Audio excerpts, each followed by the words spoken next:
তো এই শবদেহ বেশি দিন আর ক্যারি করা যায় না। সরকারের মেয়াদ আর কতদিন আছে?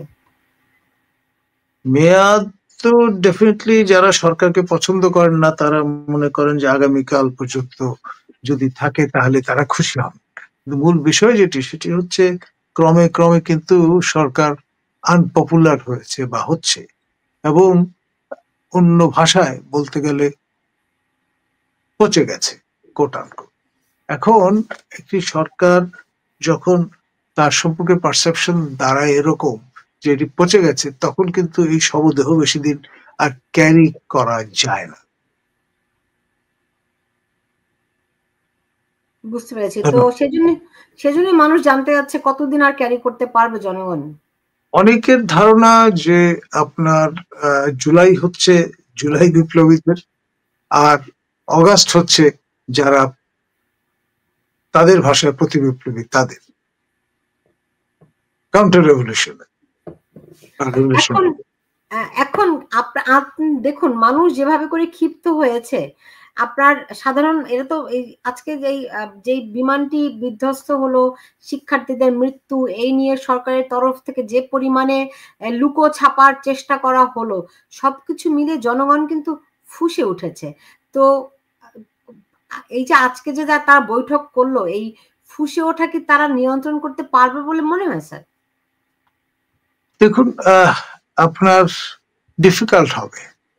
আপনার ধরুন শেখ হাসিনার আমলে শেষ দিকে যেমনটি ধরে নেওয়া হয়েছিল যে যারা অ্যাক্টিভিজমে ব্যাপৃত ছিলেন তাদের আমাদের সেই পুলিশের কর্মকর্তা হারুনুর রশিদ তার দপ্তরে যারা হাজির হয়েছিলেন, এবং এখনো আমার মনে আছে পরবর্তীতে মাননীয় উপদেষ্টা হয়েছেন নাহিদ ইসলাম, তিনি একটি খবরের কাগজ দিয়ে ঢেকে রেখেছেন তার পুরো, যাতে কাল শিটে যেটা পড়েছে অত্যাচারের কারণে সেটি যাতে কেউ না দেখে ফেলে। তো সেই যে তাদের ঘোষণা ছিল, তারা মোটামুটি পিছু হটেছেন, মাথা নামিয়ে ফেলেছেন ইত্যাদি ইত্যাদি।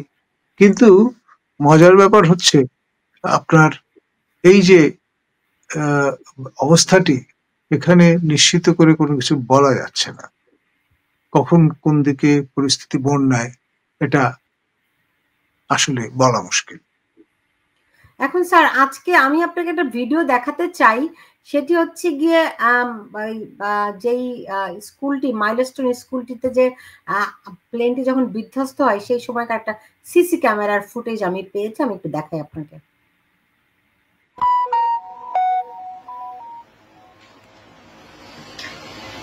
দেখতে পেয়েছেন স্যার? বিমানটি কিন্তু একদম ডাইরেক্ট এসে পড়েছে।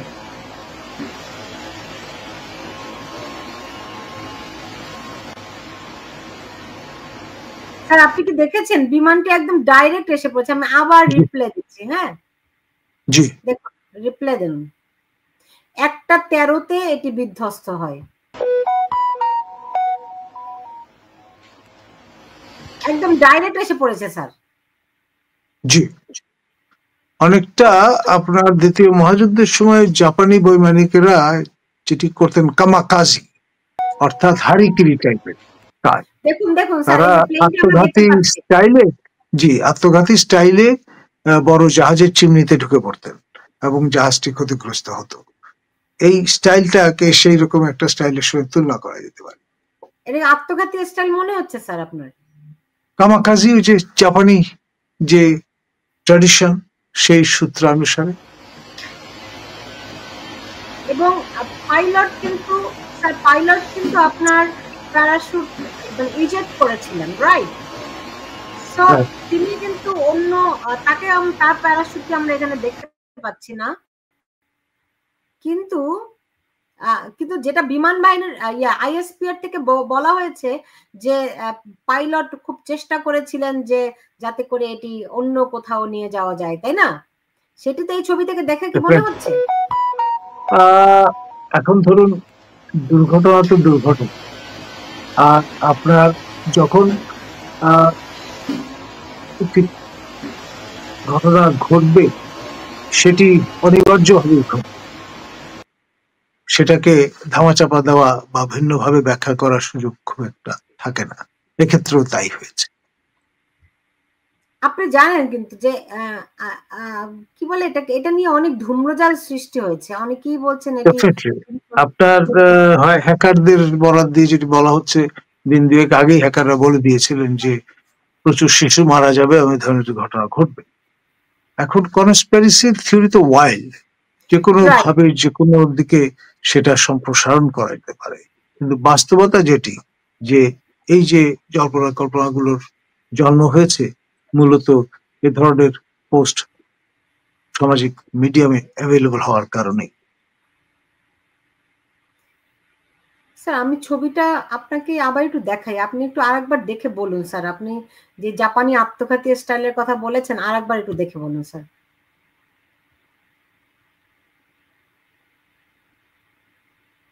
স্ট্রেট পড়েছে।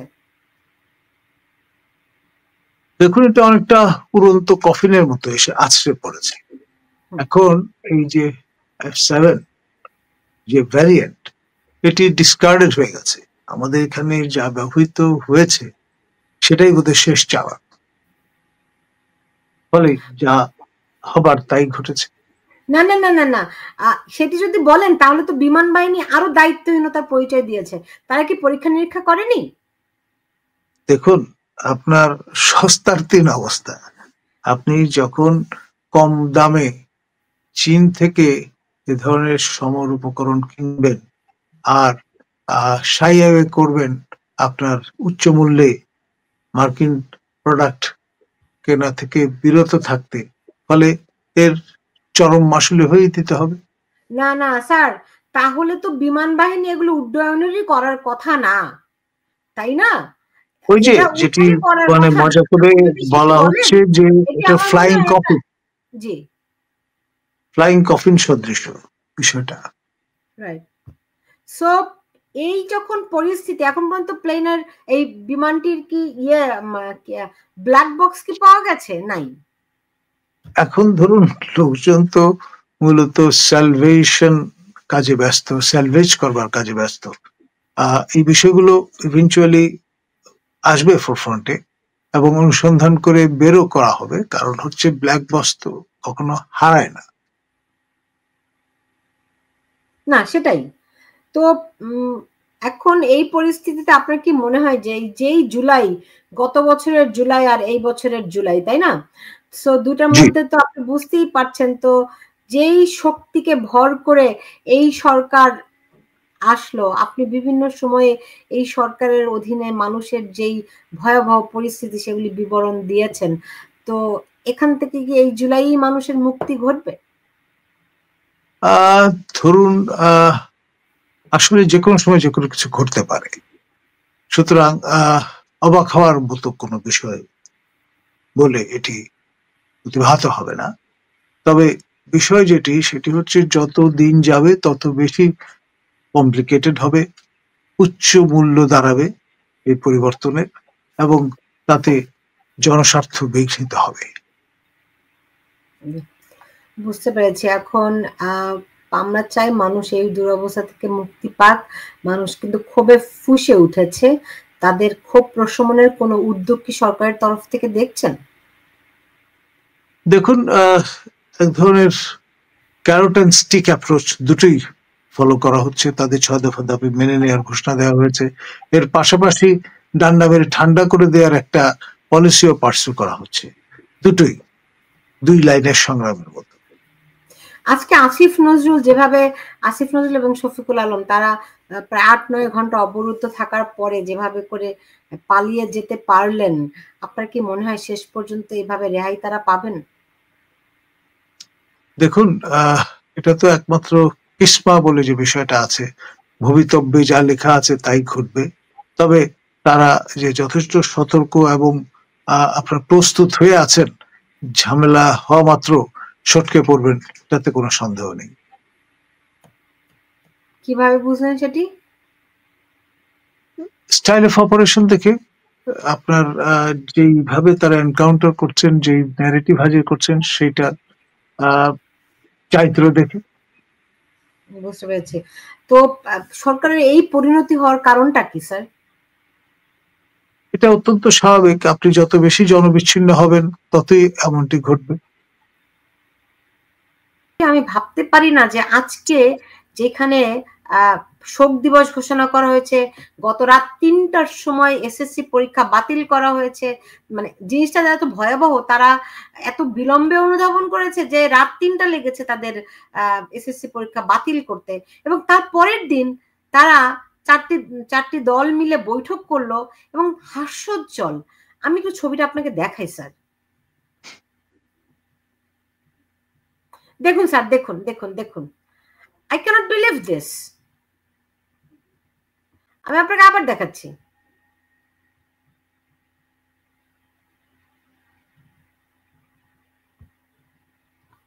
কিভাবে সম্ভব স্যার?